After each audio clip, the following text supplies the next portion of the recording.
Good morning, everyone. Thanks for having us today. So today we're actually, you're quite privileged, I would say, because this is the first launch of our results to a survey that we've been conducting with Trendence to the Guardian 300 UK employers around how they are utilising the levy. We had the results come in last week, and we've been analysing those and about to release them to the public tomorrow. So you are the first launch of that data, so we hope this is going to be a really useful session for you.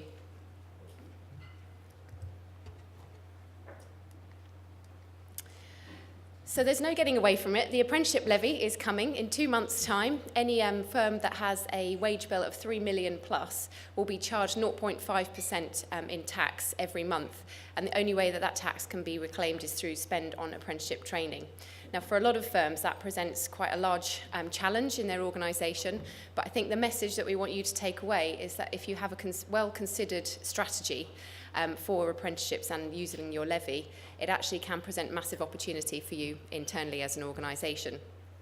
So we've been consulting with firms now for about 18 months on the levy, everything from how to calculate it to operationalising their apprenticeship programmes. And we've been helping them to formulate that strategy in the context of what we call the 5 tests. So in terms of business strategy of test 1, what we're saying to firms is actually you can offer talent propositions that span your full operating model, that enable you to achieve your overall vision for the business, your mission, and your organisational goals. It can also support your workforce plans, so where you've identified critical skills gaps in the next 3 to 5 years.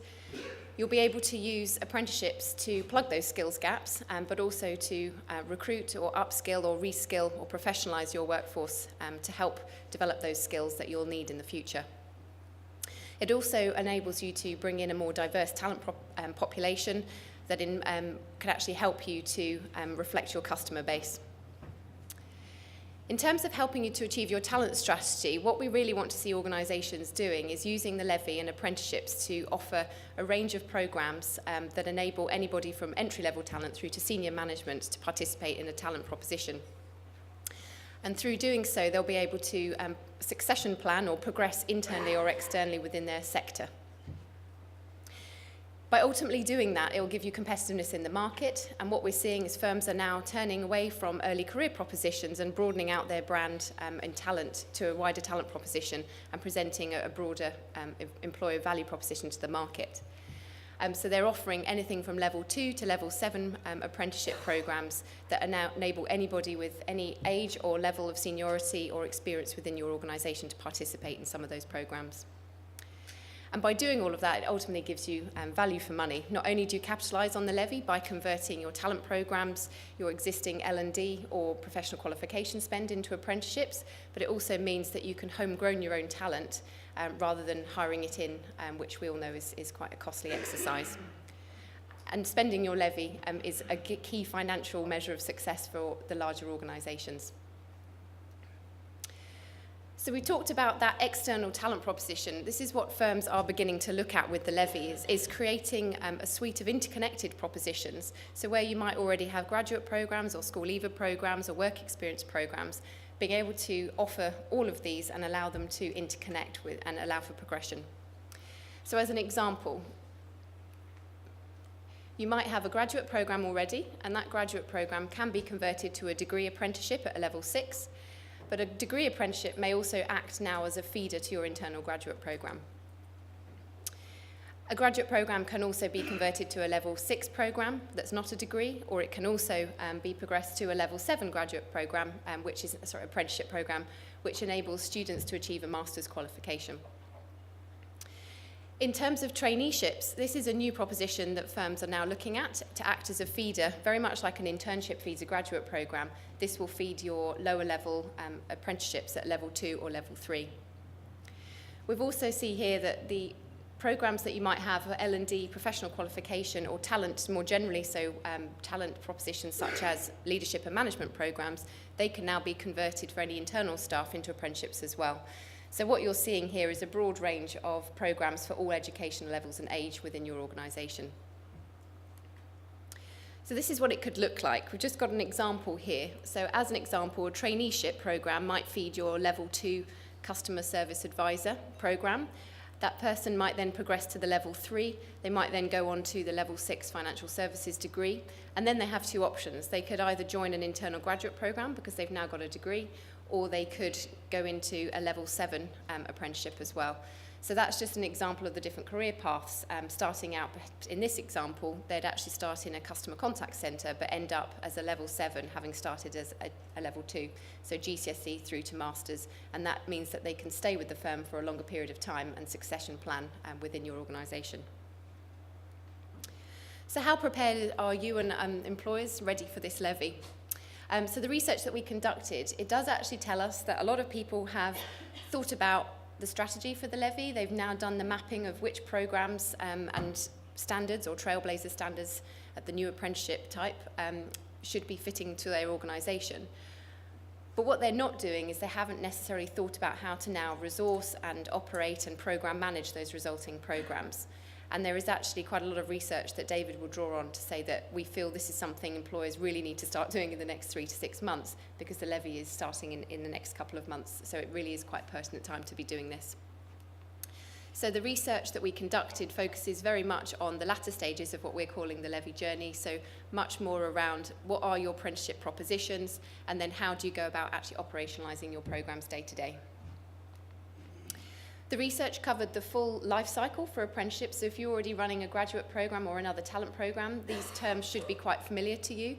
So the survey covered everything from what are your propositions through to how will you operate, how will you manage your costs, how will you attract and recruit, how will you onboard, what learning and development programs will then support your apprenticeships through the duration of their scheme, how will you performance and talent manage them, and then through to offboarding and how you'll manage and measure success. So we targeted the Guardian UK 300 top employers, and we thought that would be quite a good benchmark, because these are the majority of firms across the UK that will be paying substantial levies. So we really wanted to get an insight to provide benchmarks of what some of the largest levy paying firms are doing. So there were 12 sectors represented, and a third of the employers in that 300 list, so 100 of them, responded. 2/3, so 64% of them, are paying over £1 million in levy, 21% over 5 million, and 10% over 8 million. So you can really see there's quite, within this population, quite a substantial amount of money they're going to be paying every year that they are trying to now recoup through apprenticeship programs. I'm going to now hand over to David, who we've been partnering with at Trendence, who's going to take you through some of that data.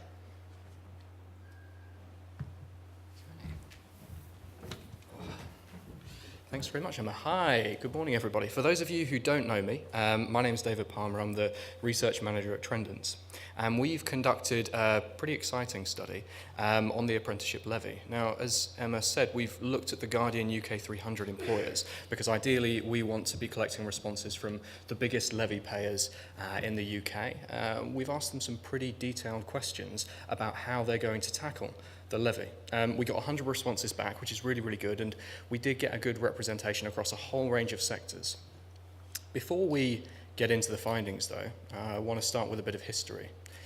Back in the summer of last year, around June time, the government commissioned a study, and they asked 77 employers that time how they plan to respond to the apprenticeship levy, what they plan to do to tackle it. And the answer came back, we're not entirely sure yet. We're not really sure whether we're going to use the levy funds. We don't know how we're going to tackle it. We're not that far down the road. Now, we're doing this a good few months later, and things have changed. They've changed fairly rapidly. 94%, and for those of you who can't read the figures on the screen, I'm going to read them out, and you are going to see these reports over the coming week. 94% of the respondents that we talked to said that they were going to use the levy funds. So employers know that they're going to be using the funds. That's good. That's a good, solid start. There are lots of buts, though. Employers came back to us, and actually a third said that they weren't entirely personally in favour of the levy. Another third said that they didn't know how they personally felt about the levy, and a final third were in favour of the levy. So although employers are going to be using it, they don't necessarily know how they feel about it yet. We also asked when they were going to start using their funds to the fullest extent. Down in the bottom left-hand corner of the screen, you can see year 1 through to year 4, what percentage of respondents plan to use 75 to 100% of their funds. So, most of the funds available to them.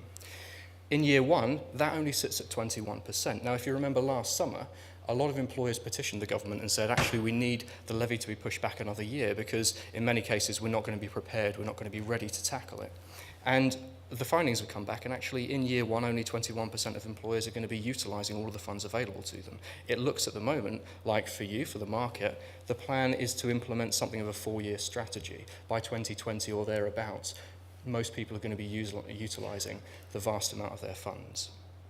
So that was a good start. We know roughly how much employers are going to be utilising their levy funds. We know whether or not they're going to be engaging with it.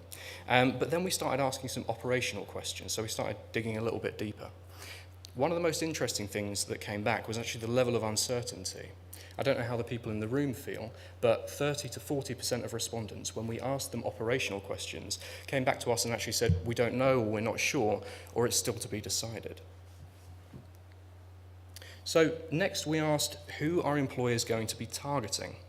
So on the board, we've had a look at target populations, and 78% of respondents came back and actually said that anybody in the organisation or outside of it is going to be theoretically eligible to apply for an apprenticeship.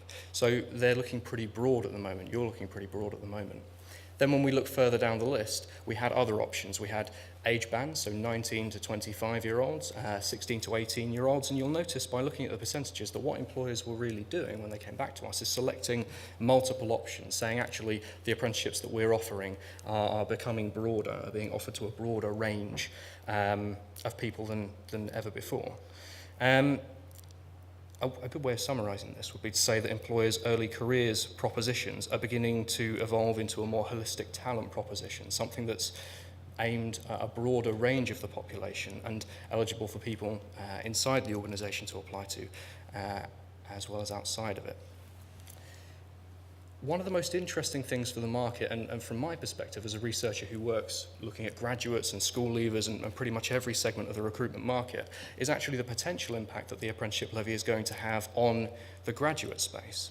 31% of the respondents came back to us and said that they actually plan to reduce the number of graduates that they're hiring as a direct consequence of the Apprenticeship Levy.